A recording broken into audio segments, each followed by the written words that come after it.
Friends, welcome to my channel Anushiva 2671.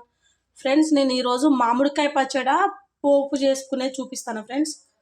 Friends మామిడికాయ పచ్చడ ఒక్కలు ఊరేసుకొని అన్ని తీర్లు మసాలాలు కలుపుకొని ఊరేసుకొని ఎప్పటికప్పుడు ఇలా ఫ్రెష్గా పోపు చేసుకుంటే చాలా టేస్ట్గా ఉంటుంది. ఫ్రెండ్స్, మనం అప్పుడే ఆయిల్ కలిపేసి అంత పచ్చడి చేసుకుంటే ముక్క వాసన వస్తుంది. ఈ విధంగా ఎప్పటికప్పుడు ఫ్రెష్గా కొద్దిగా పోపు చేసుకుంటే చాలా టేస్ట్గా ఉంటుంది. ఫ్రెండ్స్, నేను ఒకసారి చూపిస్తాను మీకు. ఫ్రెండ్స్, ఆయిల్ హీట్ అయింది. ఇందులో జీరా ఉన్ను మన ఆవాలు వేసుకుంటాను. ఫ్రెండ్స్,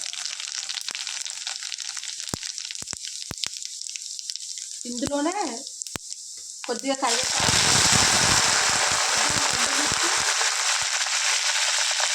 వెల్లుల్లిపాయలు వేసుకున్నాం. ఫ్రెండ్స్, వీటిని ఫ్రై అయ్యాక గ్యాస్ ఆఫ్ చేసుకున్నా. ఫ్రెండ్స్, ఈ విధంగా పోపు చేసుకొని పోపు చల్లారినాక ఈ విధంగా పచ్చడి కలుపుకుందాం. ఇప్పుడే పెట్టిన కొత్త పచ్చడిలా చాలా టేస్ట్గా ఉంటుంది. ఫ్రెండ్స్, ఈ విధంగా ట్రై చేయండి, చాలా బాగుంటుంది. మీకు నచ్చితే ఒకసారి లైక్ చేసి షేర్ చేసి సబ్స్క్రైబ్ చేసుకోండి. ప్లీజ్ సపోర్ట్ చేయండి. Bye friends.